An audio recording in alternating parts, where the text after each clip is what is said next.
What makes a memorable film? Does a director's style define them? And has Christopher Nolan fell off? These are all questions I'll be answering in this video essay. This is why I love Memento. If you love movies and enjoy video essays, consider subscribing.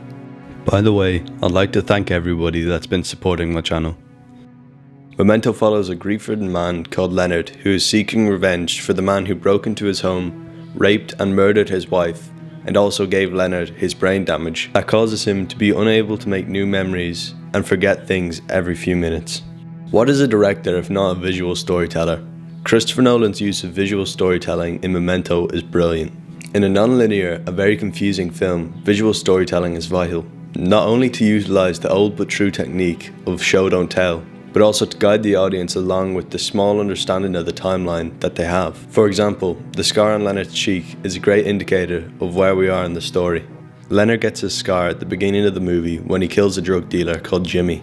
The scar is an indicator of a chronological timeline in a non-linear film. More obvious telltale signs of a hidden chronological timeline throughout is the clothes that he's wearing, or if he has a certain tattoo on him yet. Visual storytelling doesn't always have to be about conveying a theme or revealing a character's traits, although it often is.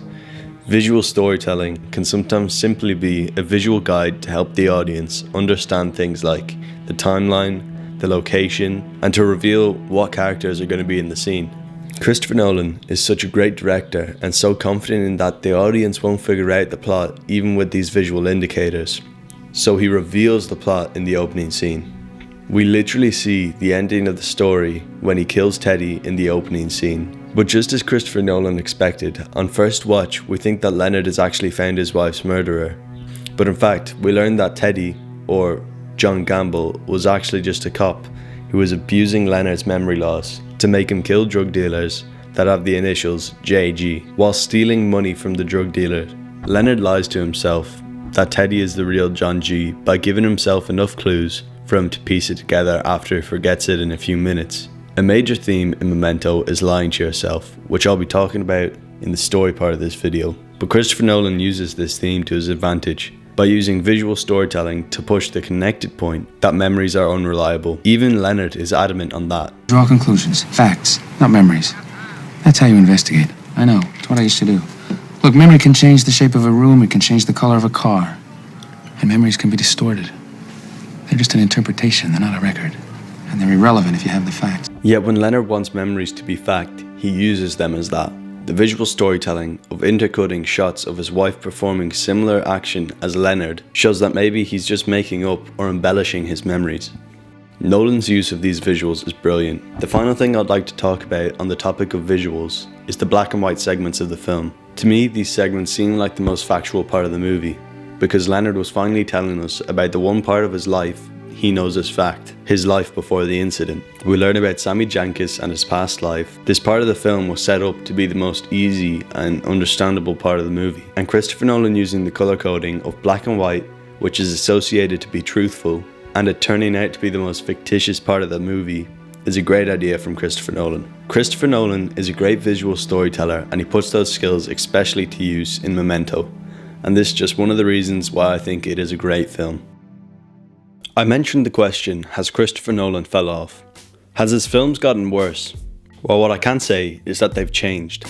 If we look back at his early works, even his short films like Tarantella, Larceny, or Doodlebug, or his earlier feature-length works such as The Following, Memento, or Insomnia, they have a very different style. These films were dark and gritty, with either horror aspects to them or crime and realism. Christopher Nolan's earlier work, compared to his more recent work, shows that he's become more interested in sci-fi or fantasy-oriented films like Interstellar and Tenet, rather than his earlier work that featured themes and elements of neo-noir filmmaking and more dark and gritty aesthetics, grounded in reality. So this begs the question, does a director's style define them? In my opinion, no. Take directors like Scorsese and Spielberg. A good director can create a consistent signature style throughout their films, but a great director has a signature style, yet knows when and when not to use it. For example, Scorsese.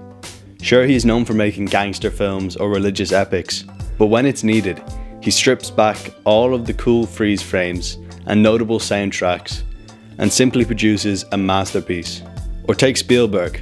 I can think of countless times when I finished a film, really enjoying it, and then the credits roll and I realize it was directed by Spielberg. Unless a film calls for it, great directors don't push their creative style to the max. Or for example, to the point where you can obviously tell it was a Tarantino film. Great directors don't let their style define them. They define their style and show the world that a consistent creative style isn't what makes their films great. So has the change in Nolan's style been for better or for worse? I don't think there's any denying that Interstellar, Inception or The Dark Knight are all great films. But I would love to see Christopher Nolan make a more stripped back film like Insomnia or Memento again. To talk about the music of Memento, I don't have much to say. It worked for the film, but I didn't notice anything special to comment on in this video. I'm going to leave the music segment at this. The story of Memento asked the viewer many questions, but the question that stood out most to me was, would you do the same as Leonard? I mentioned earlier on in the video that I'll talk about the fact that Leonard lies to himself so he continues to have a purpose. On first thought, you might say that you wouldn't lie to yourself to be happy, but as the story progresses and we realise what Leonard has been doing for the whole movie, it makes you think what you would do. When a film leaves you with a question that can't exit your mind after watching it, you know it was a good film. Memento is a great film with some great writing. One of my favourite lines from the film is this: Can't remember to forget you. I think it sums up Leonard's state throughout the whole movie, showing us the real internal conflict of the story. He doesn't really want revenge, he simply wants to cope with the loss of his wife. Yes, there is some great dialogue in this film, but I also thought there was one too many memory loss jokes, to the point where it gets boring. And there's this one scene that really bugs me. I don't even know how long she's been gone.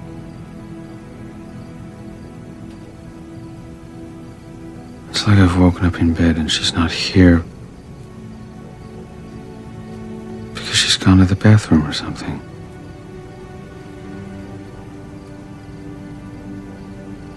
But somehow I just know she's never gonna come back to bed. It feels disjointed from the rest of the film. I mean, Leonard has an inner monologue throughout the whole movie, expressing exposition and his thoughts, so why make him talk out loud in this scene? In the reality of Memento, this scene doesn't make sense. Natalie is asleep, so he's just talking out loud in a room. It would have made a lot more sense if he just had said this in his head, like the rest of the movie. In Memento, everybody is lying to Leonard, even himself. This is not a film about revenge, but it's a film about coping. One thing Leonard treats as fact is that you can't live with this condition without a system. But Leonard's system is flawed, just like him. The story of Memento is sad, but somehow feels okay. You feel okay for Leonard because you know that he'll cope. Maybe with sadness, but he'll still cope. Do you agree that Christopher Nolan's original style is better? Or do you have a different opinion? Leave a comment below on what you think. For me, I rate Memento 4 out of 5. It has some flaws, but it's still a great film. Thanks again for all the support. If you enjoyed this video essay, I post a new video every other week, so consider subscribing. Now, where was I?